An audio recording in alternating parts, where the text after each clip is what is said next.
थोड़ा सा तफक्कुर और गौर करें तो कुरान मजीद की पहली आयत को कैसे रब की ज़रूरत है और इसी तरह हवा को किस तरह से रब की ज़रूरत है। अगर आप मैथमेटिक्स की लेंस लगाकर कुरान मजीद को पढ़ेंगे तो दुनिया की सबसे बेहतरीन जो मैथ की किताब है कुरान मजीद को पढ़ें। अल्लाह ताला के अलावा हर चीज़ आलमी। आसमान में देखते हैं ये कौन से आसमान तक हमारी नज़र जाए। काला फिरौना वमा रब्बुल आलमीन, ये रब्बुल आलमीन क्या चीज़ है।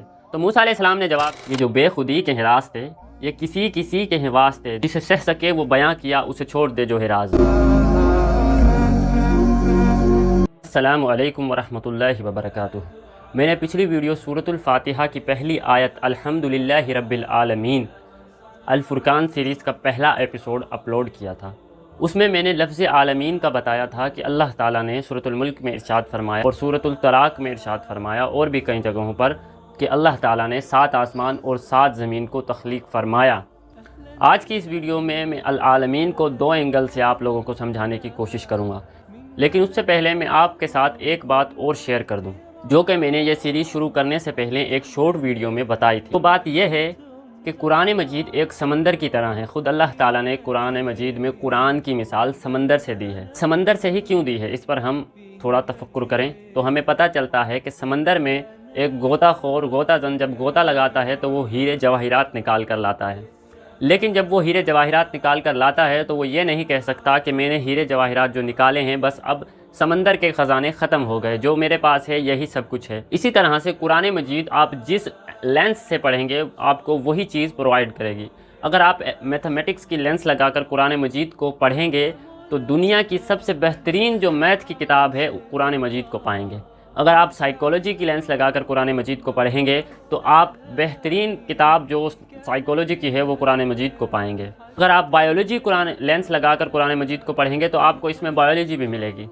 इसी तरीके से जो लेंस लगाकर आप कुरान मजीद पढ़ेंगे आपको उसमें से वो मिलेगा। तो आज की इस वीडियो में मैं 2 अलग अलग ज़ावियों से आपको समझाने की कोशिश करूँगा अल आलमीन को अपनी रिसर्च के मुताबिक। सबसे पहले अल आलमीन के लफ्ज़ को समझने के लिए हम उस मकालमे को याद करें जो फ़िरऔन और हज़रत मूसा अलैहिस्सलाम के दरमियान हुआ।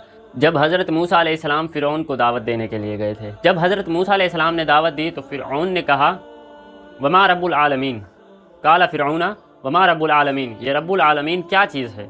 तो मूसा अलैहिस्सलाम ने जवाब दिया काला रब्बुस समावाति वल अर्दि वमा बैनहुमा, आसमानों और ज़मीन का रब और जो कुछ इनके दरमियान है, वमा बैनहुम, जो कुछ इनके दरमियान है उसका रब।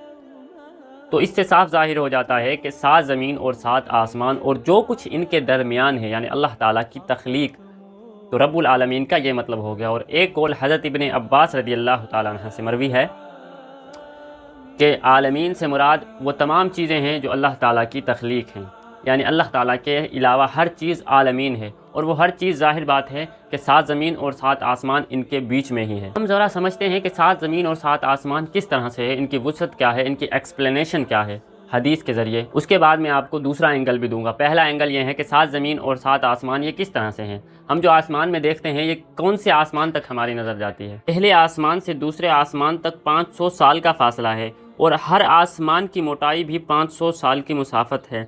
इसी तरह ये सिलसिला 7 आसमानों तक है। 7वें आसमान से कुर्सी तक 500 साल और कुर्सी से पानी तक 500 साल का फासला है और अल्लाह का अर्श पानी पर है। वो आसमान जो हमें नज़र आता है और जिसमें कहकशाएँ, सयारे और सितारे हमें नज़र आते हैं, ये आसमान 7 आसमानों में से पहला आसमान है।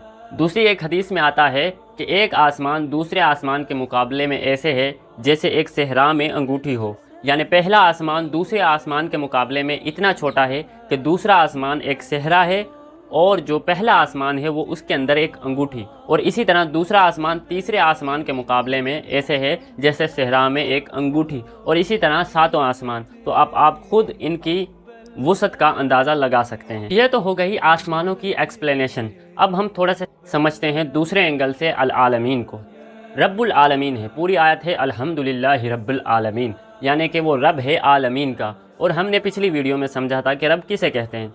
मैं एक जानदार हूँ, एक मुर्गी एक जानदार चीज़ है। इसी तरह से तमाम जितनी भी जानदार चीज़ें हैं उन्हें सांस लेने के लिए, खाने के लिए, पीने के लिए रब की ज़रूरत है।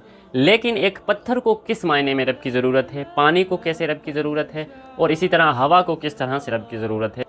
रब सिर्फ पालने वाला या सिर्फ रिस्क देने वाला नहीं बल्कि निज़ाम चलाने वाला है। मिसाल के तौर पर पत्थर अपनी जगह कायम है क्योंकि उसके एटम एक ख़ास नज़म में बंधे हैं और इन्हें बांधने वाला मेरा रब है। अगर अल्लाह एक लम्हे के लिए इस नज़म को तोड़ दे तो वो पत्थर ख़त्म हो जाए। पानी एक कीमियाई साख्त H2O की बदौलत पानी है। अगर अल्लाह चाहे तो वो इसी मालिक्यूल्स को कुछ और बना दे। हवा मुसलसल हरकत में है क्योंकि अल्लाह ने इसके लिए एक ख़ास निज़ाम गर्दिश, एयर प्रेशर, ग्रेविटी बना रखा है। ये तमाम चीज़ें रबूबियत के तसलसल से चल रही हैं। अगर रब एक सेकंड के लिए भी अपनी तवज्जो हटा ले तो ये सब अपनी हकीकत खो बैठें। तो लुब्बे लुबाब ये है कि जानदार रब के बग़ैर ज़िंदा नहीं रह सकते और बेजान रब के बग़ैर मौजूद नहीं रह सकते। ये तो बात हो गई समझाने की कि रब्बुल आलमीन वो किस तरह हैं। तो हम जब नमाज में खड़े होते हैं और कहते हैं अल्हम्दुलिल्लाहि रब्बिल आलमीन, तो अपने आप को नीचे इस वजह से हम करते हैं और रब को ऊंचाई करते हैं कि हमारे इख्तियार में कुछ भी नहीं है। ये दुनिया एक धोखा है और सारी चीज़ों का चलाने वाला वो रब है। हम समझते हैं कि ये घर मेरा है, ये गाड़ी मेरी है और ये जो इक़्तिदार मेरा है, ये लोग मेरे हैं, लेकिन हकीकत में मेरी अपनी सांसें भी मेरी नहीं हैं। अगर हम थोड़ा सा तफक्कुर और गौर करें तो कुरान मजीद की पहली आयत ही तमाम तागूतों को और तमाम जितने भी गैर खुदा हैं उनको तोड़ने के लिए काफ़ी हैं। बल्कि हम अपने आप को जो खुदा बनाए बैठे हैं या अपने नफ्स को जो खुदा बनाए बैठे हैं उसको तोड़ने के लिए पहली आयत अल्हम्दुलिल्लाहि रब्बिल आलमीन ही काफ़ी है, अगर हम इसको थोड़ा सा गौर करें। लेकिन हम कुरान मजीद की हिकमत से भरी हुई आयतों पे से ऐसे गुजर जाते हैं जैसे बुलेट ट्रेन गुजरती है। इसलिए हमें कुरान मजीद को पढ़ने और उस पर तफक्कुर करने की ज़रूरत है।